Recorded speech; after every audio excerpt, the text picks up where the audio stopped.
Hello everyone and welcome back to my channel Study Assiduously. This is my third video in this channel and I have started the syllabus of Ancient Indian History for UPSC. In my first two lectures I had covered the prehistoric India and the Stone Age. This is the third lecture in which I am going to start Harappan civilization, which is a very important topic. So before I start my video, I would like every one of you to please share this video and please like and subscribe my channel. So let's get started without wasting any time.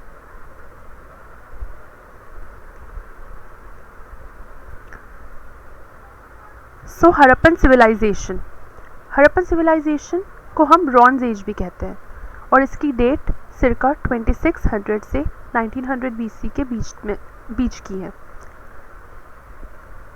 Harappan civilization को पहले Indus valley civilisation के नाम से जाना जाता था क्योंकि जो इसकी सेटलमेंट्स थी वो एक्सकवेट हुई थी इंडस रिवर के पास में। पर जब एक्सकवेटर्स ने फर्दर एक्सकवेट किया तो उन्हें इस सिविलाइजेशन की सेटलमेंट्स इंडस रिवर से बहुत दूर दूर तक भी मिला, जैसे कि घाघर हाकरा बेल्ट तक, जो कि बहुत दूर है इंडस रिवर से।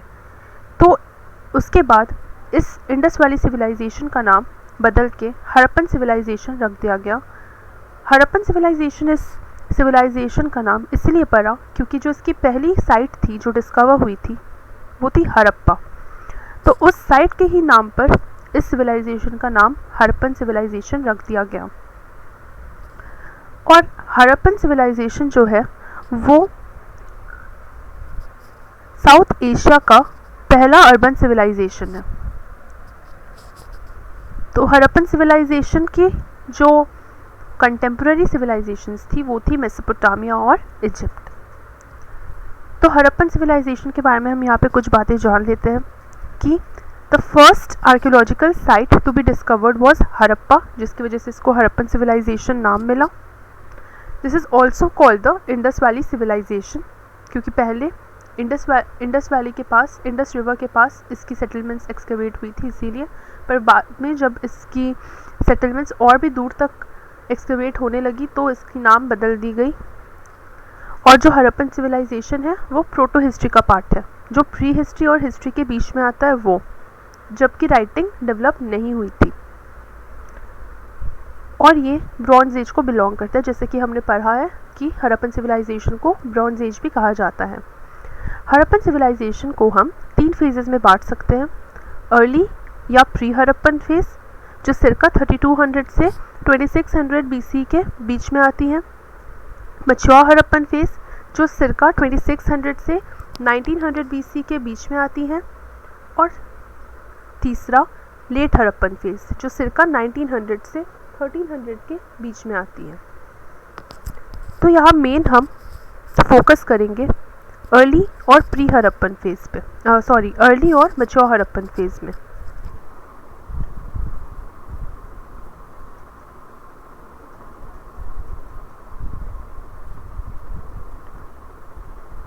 we'll focus on early and pre Harappan phase.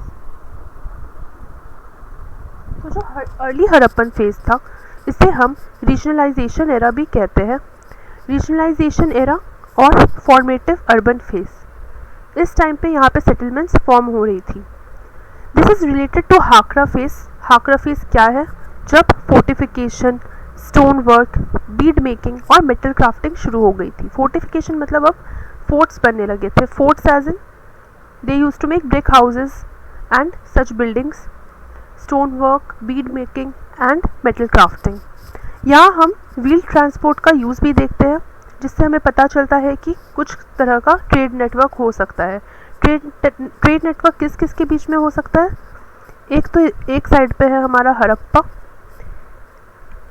एक साइड पे है हमारा मेसोपोटामिया और एक साइड पे है इजिप्ट, क्योंकि ये 3 कंटेम्प्रेरीज अपने साथ में चल रही थी। 3 कंटेम्प्रेरी सिविलाइजेशन साथ में चल रही थी।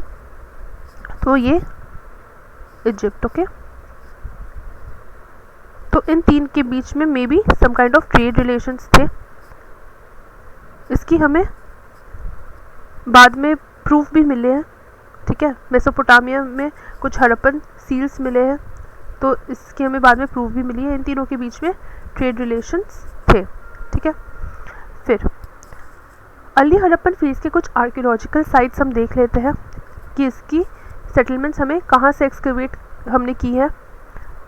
पादरी Gujarat, Kalibangan Rajasthan, Dholavira Kutch, Harappa west Punjab, Balakot, Amri, Bhirrana in Haryana, Kot Diji and Gumla in Pakistan.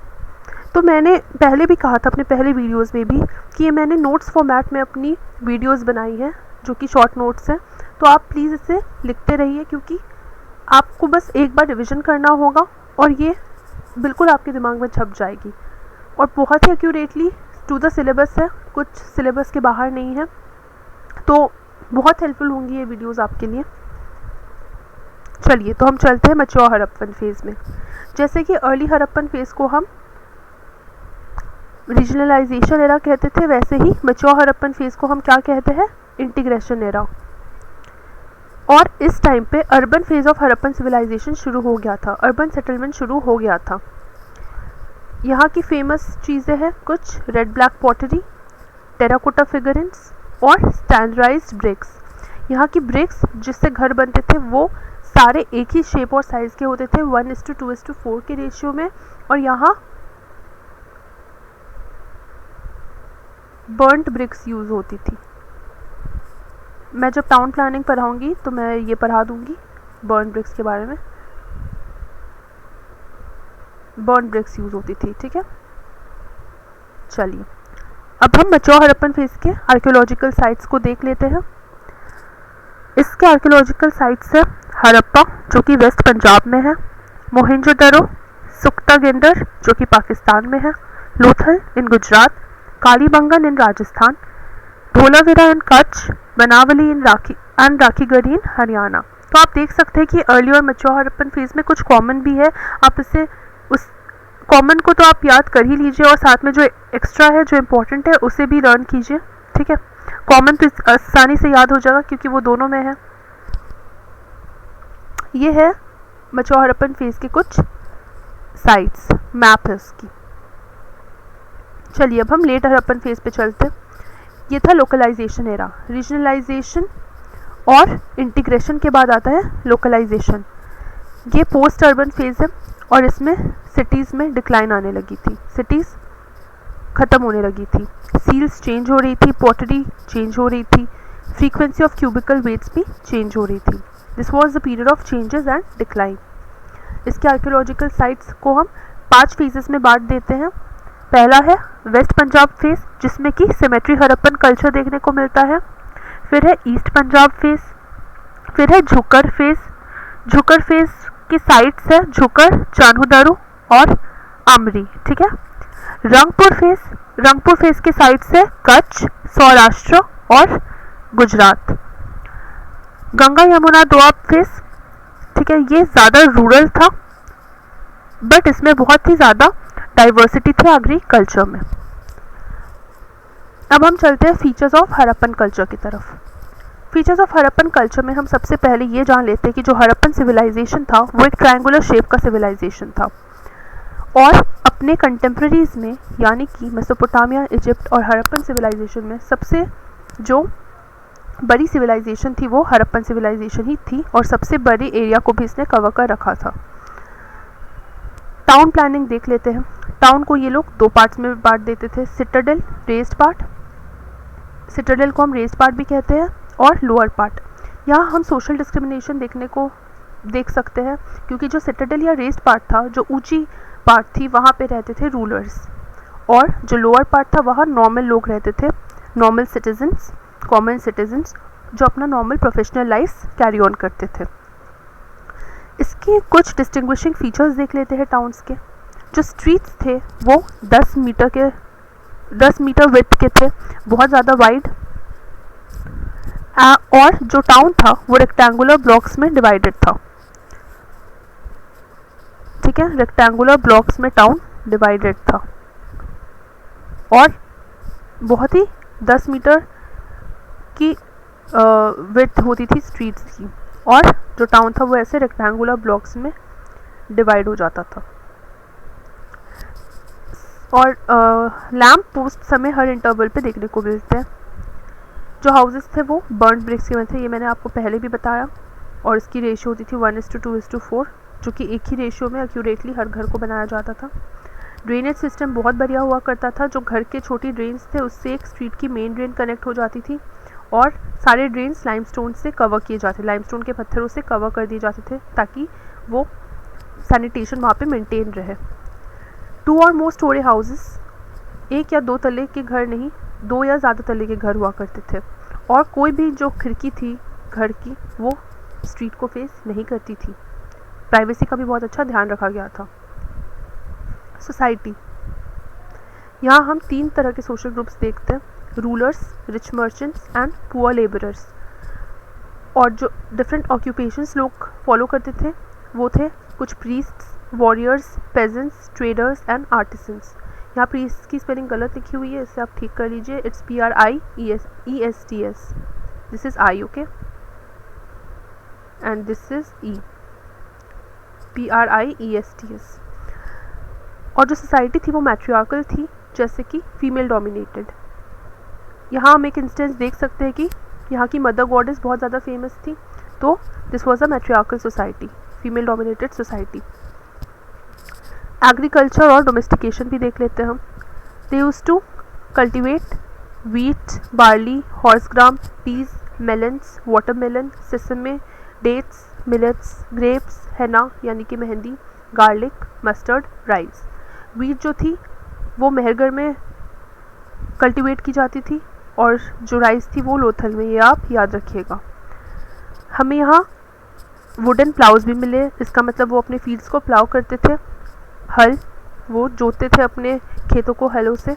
यहाँ हमें कालीबंगन में एक वुडन प्लाउ देखने को मिला है, और टेराकोटा मॉडल ऑफ प्लाउ भी हमें देखने को मिला है भावलपुर और बनावली में।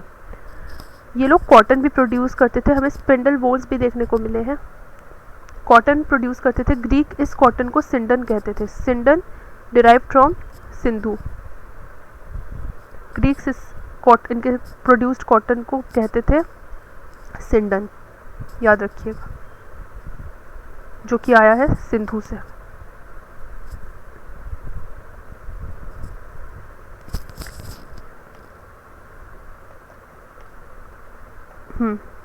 तो ये खाते क्या थे? ये एक्सप्लॉइट करते थे रिवरिन को और मरीन लाइफ को, और खाते थे फिश और molluscs. They were non vegetarians.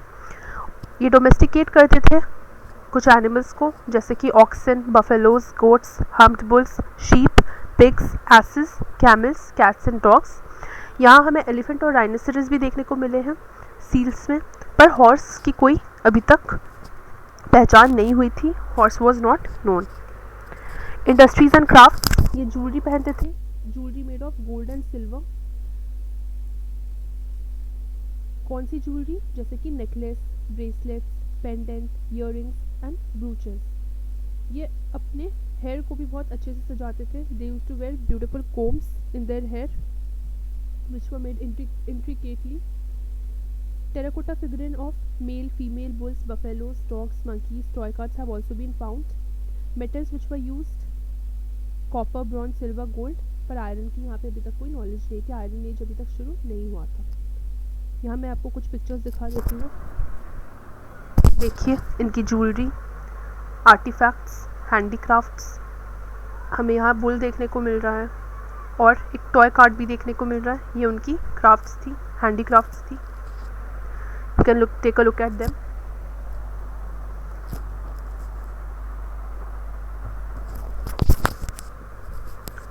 यह है स्टोन स्कल्पचर, जो कि बहुत ही फेमस है इंडस वैली सिविलाइजेशन की।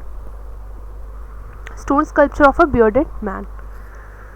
इसमें हम क्या देखते हैं? It is a bust of a priest discovered at Mohenjodaro with embroidered cloak across his left shoulder, and his eyes are half closed, indicating a posture of meditation. यहाँ आप spellings correct कर लीजिएगा लिखते टाइम।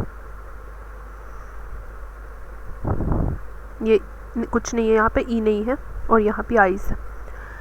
इसे हम प्रीस्ट इसलिए assume करें क्योंकि ये ऐसे पोस्चर में है जिसमें कि इसकी आँख आधी खुली दिख रही है, आधी बंद दिख रही है, जैसे कि लग रहा है कि वो मेडिटेट कर रहे हैं। ठीक है, ये बहुत इंपॉर्टेंट स्कल्पचर है इंडस वैली सिविलाइजेशन का। फिर हम पॉटरी देखते हैं। यहाँ पे फेमस थी रेड ब्लैक पॉटरी।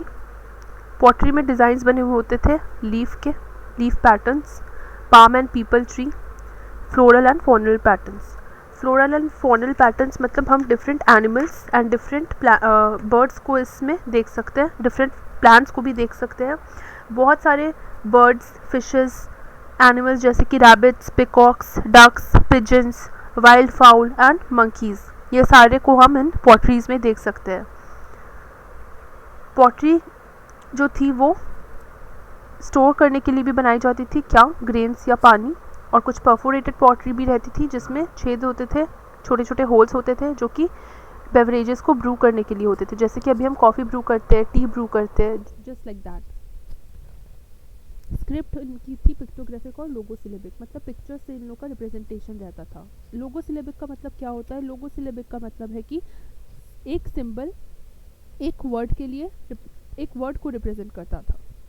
बोस्टोफेडोन, इनकी जो स्क्रिप्ट थी वो बोस्टोफेडोन थी, मतलब पहले जैसे वो लेफ्ट से राइट लिखे इस साइड,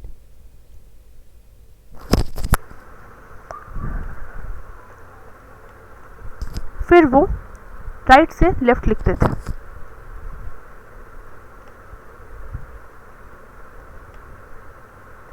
फिर लेफ्ट से राइट, और ऐसे इनका प्रोसेस कंटिन्यू होता था, left to right then right to left. ये आप देख सकते हैं इनकी कुछ सील्स है जिसपे आप देख सकते हैं बिल्कुल ही पिक्टोग्राफिक है, और जैसे कि ये एक लोगो है जो कि एक सिलेबल को या एक वर्ड को डिफाइन करती है। ये अभी तक डेसिफर नहीं हुआ है, इसलिए ये क्या लिखा है हम अभी तक नहीं जान पाए हैं। हो सकता है जब ये डेसिफर हो तो हमें इनके बारे में और बहुत सारे इन्फॉर्मेशन मिल जाए, फिलहाल ये डेसिफर नहीं हुआ है। You can take a look at the scripts.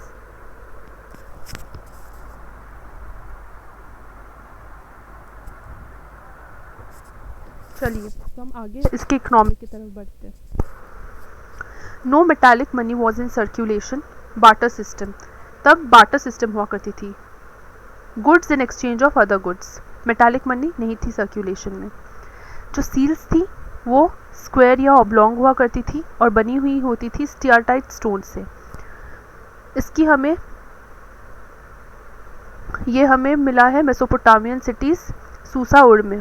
ठीक है, इसका मतलब ये, अगर हड़प्पन सील्स हमें सूसा और उर में मिला है जो कि मेसोपोटामियन सिटीज़ है, इसका मतलब इनके बीच ट्रेड्स होती थी। फिर लोथल में हमें बीड मेकिंग फैक्ट्रीज मिली है चान्हूदारो में, और एक डॉकयार्ड भी मिला है, कहाँ? रंगपुर, सोमनाथ और बालाकोट में। वेट्स, इनकी जो वेट्स थी वो बाइनरी सिस्टम को फॉलो करती थी और बनी हुई होती थी शर्ट्स लाइमस्टोन या स्टियरटाइट से, और इसकी शेप क्यूबिकल हुआ करती थी।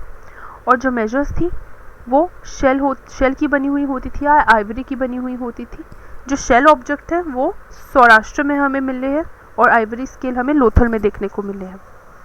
वेट्स के बारे में मैं एक और चीज़ बता दूं कि जो वेट्स थी वो lower denomination of binary systems को फॉलो करती थी, जैसे कि 1, 2, 8, 16, 32 से 64 तक, और उसकी डेसिमल मल्टीपल्स ऑफ 160 को भी, जैसे कि 160, 320, 640, 1600 एंड 3200।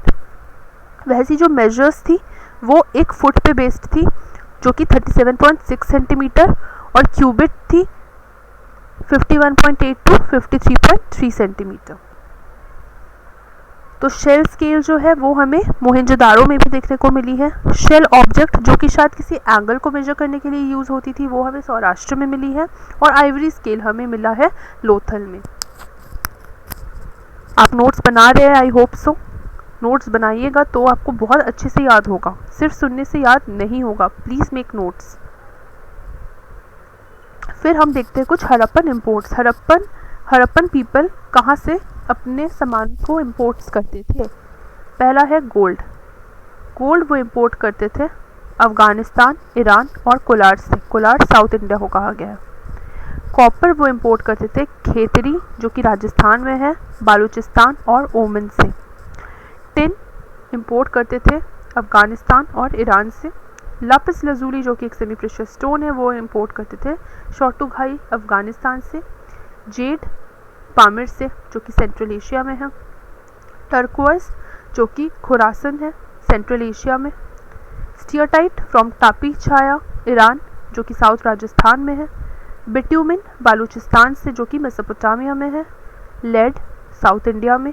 और सिल्वर ज्वार माइंस राजस्थान में और मेसोपोटामिया में। ये सारे हैं हड़प्पन सिविलाइजेशन के इंपोर्ट्स। अब उनके रिलीजन को देख लेते हैं। वो एक सेक्युलर सोसाइटी थी और उनमें कोई टेम्पल हमें नहीं मिला है, पर सीक्रेट रिचुअल स्पॉट्स मिले हैं, जैसे कि एक बहुत फेमस है great bath at the Mohenjo-daro. Great bath probably एक ऐसा सेरेमोनियल बेदिंग प्लेस था जहाँ पे शायद कुछ सीक्रेट या होली सेरेमनीज में वो लोग नहाते थे। और जनरली हड़प्पन रिलीजन को एनिमिज्म कहा जाता है क्योंकि वो पूजा करते थे ट्रीज और स्टोन्स के। इनके कुछ आइडल्स है मदर गॉडेस जो कि बहुत फेमस है, हमने पढ़ा है पहले भी कि ये मैट्रियार्कल सोसाइटी है, तो मदर गॉडेस तो बहुत ज़्यादा ही फेमस थी। पशुपति महादेव और प्रोटोशिव जो कि सराउंड की गए हैं एलिफेंट, टाइगर, राइनो, बफेलो और डियर से। तो हमने ये पढ़ा है कि क्योंकि ये एनिमिज्म थे, पूजा करते थे एनिमल्स ट्रीज के, तो यहाँ आप देख सकते हैं कि पशुपति महादेव जो उनके मेन गॉड थे, उनके आसपास भी इन्होंने एनिमल्स रखी हुई है, मतलब कि वो उनकी भी पूजा करते थे। लिंगम एंड योनी worship, people tree, humped bull, birds जैसे कि Dove and pigeon, one horned unicorns. हमें फायर ऑल्टर्स भी मिले हैं, कहाँ पे? कालीबंगन और लोथल में, मतलब शायद वो यहाँ पे कोई सैक्रिफिशियल या सेरेमोनियल रिचुअल्स परफॉर्म करते थे। ये आप देख सकते हैं, ये है इनके पशुपति महादेव। यहाँ है पशुपति महादेव, यहाँ आप देख सकते हैं एक एलिफेंट है, टाइगर, राइनो, हम्प्ड बुल और यहाँ deer. They use to worship Pashupati Maharaj and also mother goddess. ये है उनकी मेन गॉड मदर गॉडेस। ठीक है,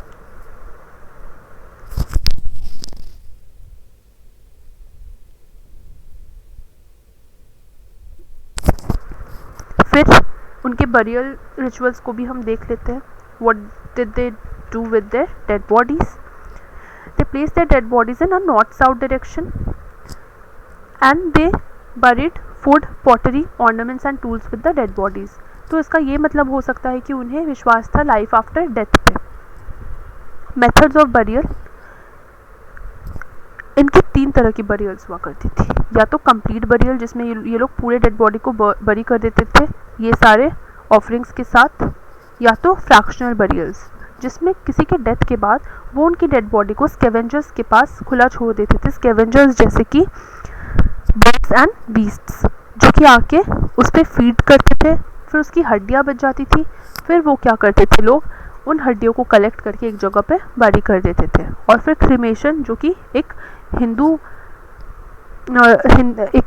धर्म के हिसाब से cremation as in they use to burn the dead body and then bury the ashes of it. यहाँ हम कुछ डिस्कवरीज देख सकते हैं।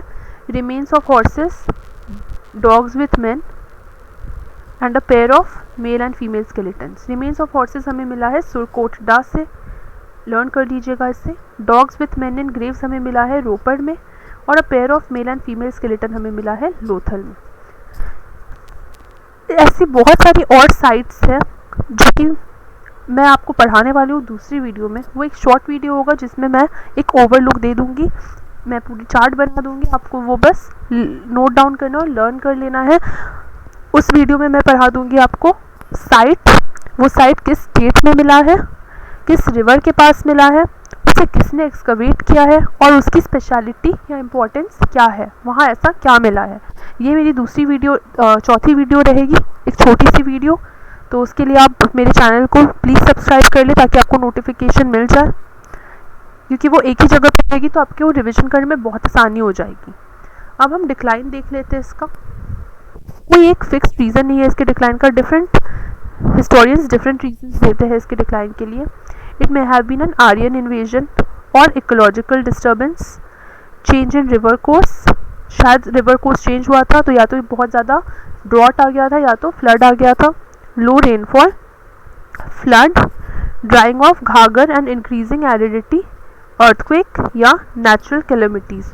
इनमें से कोई भी रीज़न हो सकता है डिक्लाइन का हड़प्पन सिविलाइजेशन की। तो आज की वीडियो में बस इतना ही। बस इसमें एक और सेगमेंट बचा हुआ है हड़प्पन सिविलाइजेशन का, जिसमें कि मैं सारे साइट्स और उसकी इम्पोर्टेंस को आपको बता दूंगी। वो एक चार्ट में रहेगा, आपको याद करने में आसानी होगी। और उसके बाद फिर हम थोड़ा सा पोस्ट अर्बन फेज़ के बारे में जान लेंगे। वो बहुत इंपॉर्टेंट है नहीं, पर मैं आपको थोड़ा सा एक ब्रीफ आउटलुक दे दूंगी। फिर मेरा मेन मोटिव है, इसके बाद की वीडियो रहेगी मेरी, जो कि अगली टॉपिक है हमारे सिलेबस में भी, जो है द वैदिक एज, जिसमें हम ऋग वैदिक और लेटर वैदिक एज पढ़ेंगे। तो प्लीज़ आप मेरे चैनल को सब्सक्राइब कर लीजिए ताकि आपको नोटिफिकेशंस मिलती रहे, क्योंकि मैं कोशिश करूँगी हर दिन एक नई वीडियो डाल देने की, ताकि हर दिन आप कुछ ना कुछ पढ़ते रहें। और अगर आपको मेरी वीडियो पसंद आई तो प्लीज़ इसे लाइक कीजिए और प्लीज़ शेयर कीजिए और सब्सक्राइब ज़रूर करें, बेल आइकन दबाएं। चैनल मेरा नया है, ये मेरा पहला इनिशिएटिव है जैसे मैंने आपको कहा था, तो प्लीज़ सपोर्ट कीजिए, क्योंकि आपके लिए ही बना रही हूँ ये वीडियोज़ में। Thank you so much.